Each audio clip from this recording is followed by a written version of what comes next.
The question is not about what you like.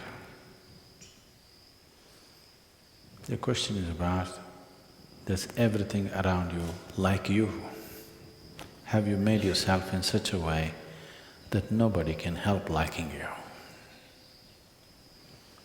You like something, you dislike something, it doesn't mean anything, because both what you like and what you dislike are two different kinds of bondages. Both what you like and what you dislike distorts your perception. If you like somebody, you will exaggerate them in your mind. If you dislike somebody, for sure you will exaggerate them in your mind.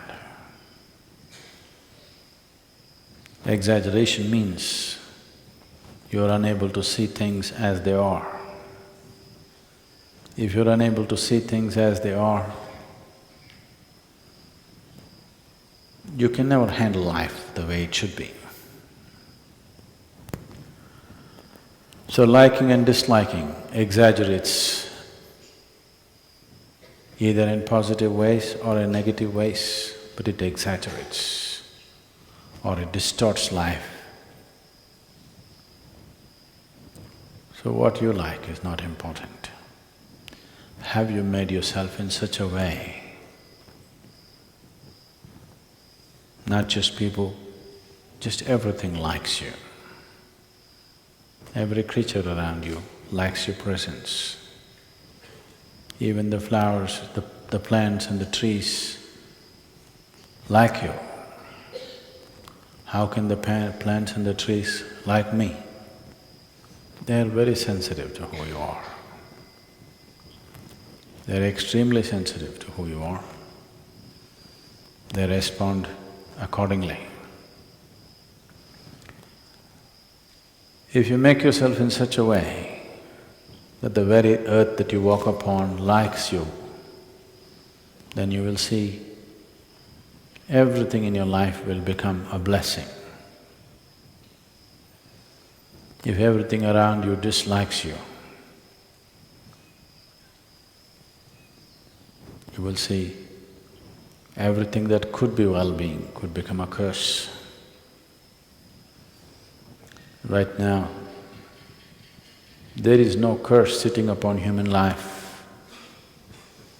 It is things that people want, it's things that people aspire for, things that they work for, strive to have in their life, which turns into curses in their life.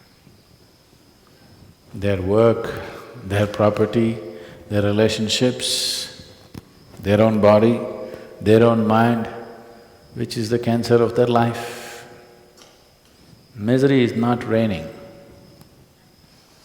Never is reigning misery.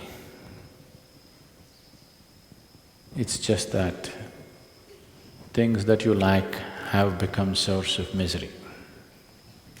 If you strive to make yourself in such a way, you cannot be helped. Nobody can help liking you. Life will blossom better. Everything will yield their best to you, not their worst. But if you go by what you like, not always life will yield its best. You may have everything and still have nothing.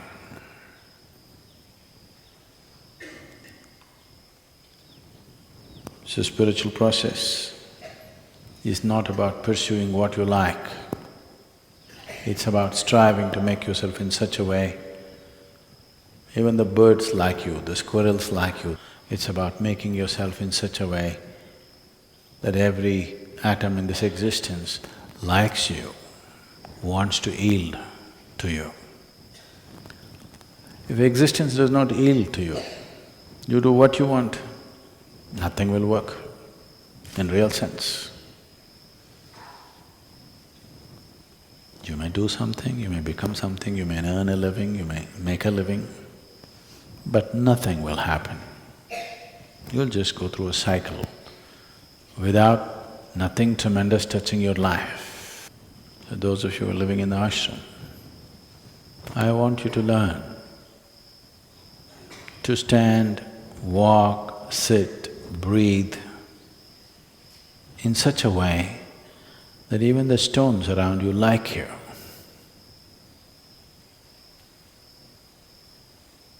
How do I know whether they like me or not? You will know for sure. If you're sensitive about being like that, you will also know, you will also be sensitive enough to know that. If you are never sensitive about these aspects, you will not have the sensitivity to know. Otherwise, distinctly, you will know. Do not become in such a way, everything has to be shouted into your ears. You must become in such a way, if you look at somebody before they speak, you know. For this, you need a certain sense of receptivity. Receptivity will not happen to you if you're too full of yourself. The less you are, the more you receive. The more you are, less you receive. If you're too full of yourself, nothing bigger than your nonsense will happen to you. If there's no such thing as myself, you simply sit here, the whole existence will dance within you. You will become an instrument of the Creator. Otherwise, you will be a bundle of thoughts, emotions, prejudices and rubbish. This is the choice every human being has. Either to exist here as a limb of the Creator, as a Yishanga, we're calling them these days, or to exist here as a bundle of thoughts, emotions and nonsense that you have gathered.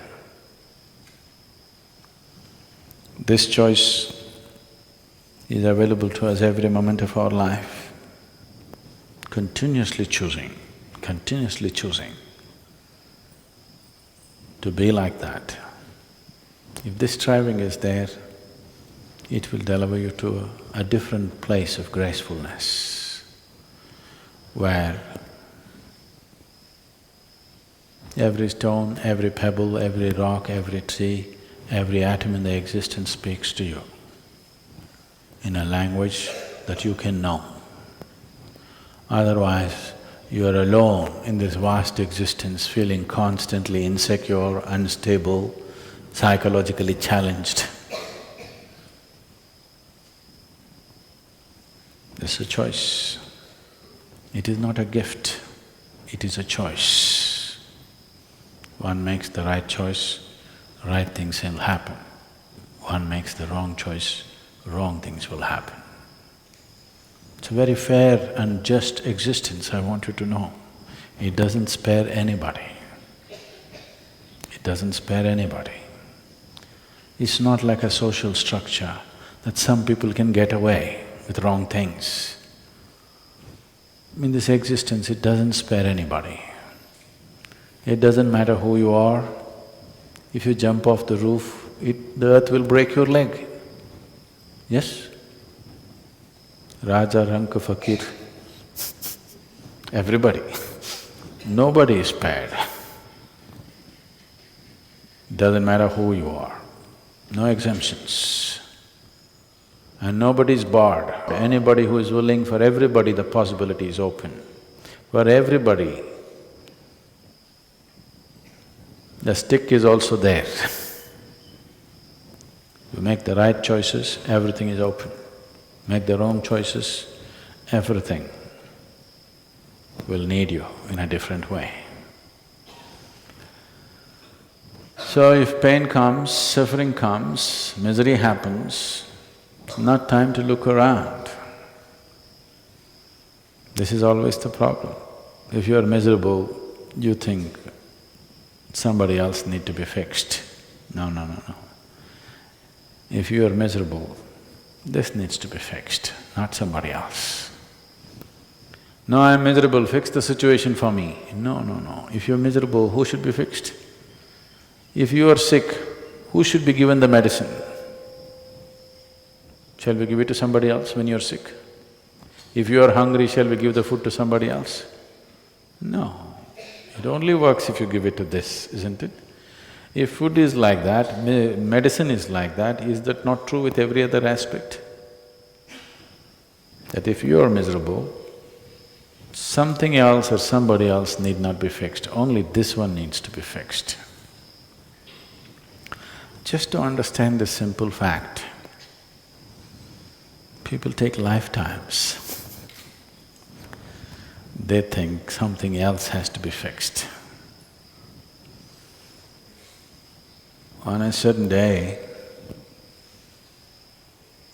Shankaran Pillai went drinking with his friends.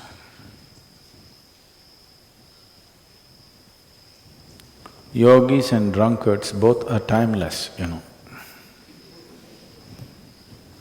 They don't know the passage of time. He went drinking. He intended to go back home at 8 o'clock, but drink after drink and time, he became unconscious of time. When he looked at the watch, it was 2:30 a.m. So he thought it's really late and he wants to get back home quickly, so he took a shortcut. And he was walking through this shortcut on his unsteady legs, and he fell into a thorny bush. His whole face was scratched up. So in this condition, he went home and tried to find the keyhole. That took another half an hour. Opened, went inside, went into the bathroom and looked at himself in the mirror. He was bleeding all over the face. So he opened the medicine chest, fixed himself whichever way he could, and quietly crawled into the bed and slept. Morning 8 o'clock, his wife took a bucket of cold water and threw it in his face. He got up, said, "You idiot, once again drinking?" He said, "No, honey, I haven't touched a drop. 6 months ago when I promised, since then I haven't touched a drop." She held him by the shirt, dragged him into the bathroom and showed him. The band-aid was all over the mirror.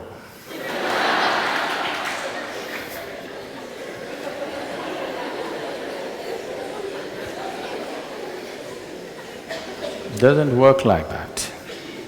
Only somebody who is completely unconscious will do such things.